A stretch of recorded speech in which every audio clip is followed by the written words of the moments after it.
Welcome back to our mini-series on potted plants for pollinators. This is part 2 of 3 of our Biodiversity Museum Day series. In this video, we're going to show you how to put together your potted plants. Then we'll give you tips on fertilizing, watering, and maintaining your plants. We hope you find this helpful. Enjoy! Hello everyone, my name is Lauren Timmons and I'm a student leader at the UC Davis Arboretum of Public Garden for the Learning by Leading program. This is our tutorial on how to plant your potted plants for pollinators. First step, fill your bag with soil. You'd want to fill it up until you can't see the bottom of the bag anymore. Once you've done that, you want to take your thriller plant, this is your thriller, and place it in so that it's in the center of the bag. Following that, you would take your filler and fill it in wherever you feel it would look best. And take your spiller, order it like this, or however you feel you'd like it to be ordered. Keep in mind when you're repotting your plants to keep your plants pretty spaced out so the roots have space to grow. Also, if you keep your tags, you can place it in your pot so that you remember what you planted. So when I pulled this plant out of its pot, I noticed that its roots are very, very fleshy and big. So when they become overgrown like this in your pot, it just means that they've been potted for a really long time. What you want to do is tease the roots out so that they can become established once you put them in your pot.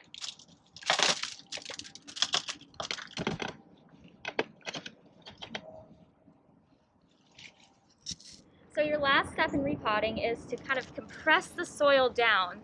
This is just to secure the plants and to make sure that nothing moves around where it's not supposed to. One of the most important steps for repotting your plants is choosing which type of soil to use. You can find any soil at your local hardware store. I'd recommend using a well-drained soil. And you can also mix your own soil using vermiculite, perlite, and peat moss. Just like we need to eat, our plants need to eat too. So this is where we go into fertilizer. Here at the Arboretum, we use NPK, which is triple 14, nitrogen, phosphorus, and potassium. Your plants need these essential macronutrients in order to grow. You can go to your local hardware store and find any kind of fertilizer that you feel is best for your plants. When you fertilize, make sure to get an even spread over the top of your soil. When selecting your fertilizers, you'll usually have the option between slow-releasing fertilizer and liquid fertilizer.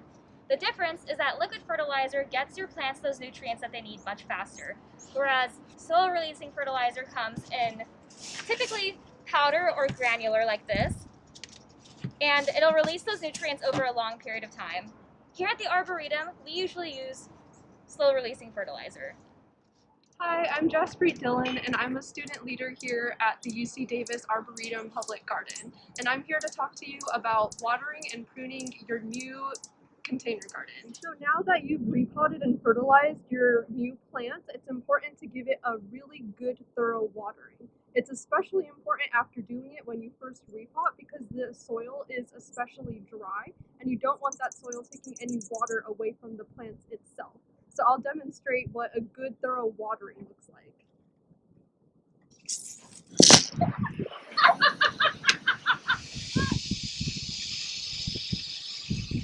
So you want to spend about 5 to 10 seconds watering your 10-gallon container.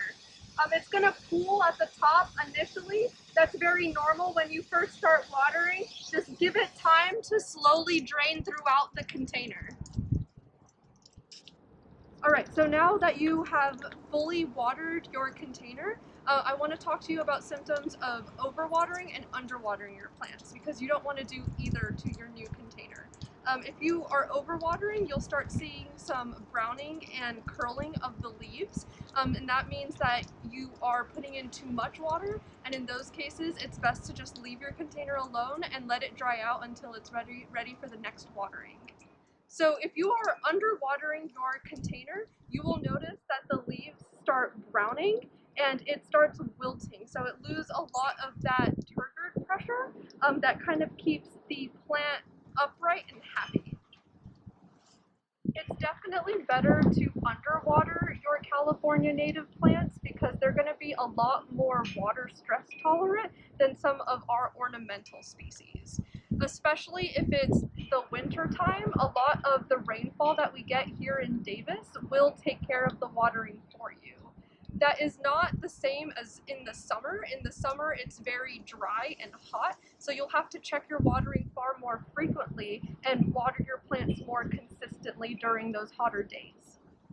So here at the nursery, we use a special type of hose head that diffuses the water. That way we can evenly water the container. That way it's not concentrated on one side, and all of the root systems of the different varieties of plants that we have here get an even amount of water. You can get a watering can similar to this with this type of hose head at any hardware store or garden center. You can also get an attachment like this for your hoses at home as well. So now moving on to pruning, it's especially important to prune your containers because just like people, they like having their own space as well. So we're going to start by pruning the Chaparral Currant. As you can see, it is already very overgrown. It's pouring out of the container, so that's a good indication that it's time to prune. So when you start pruning your Chaparral Currant, you want to look for like nodes or growth along the stem and then just give it a good snip. This is a pair of pruners that they gave us here at the nursery. You can also grab a pair of these at any hardware or garden center store.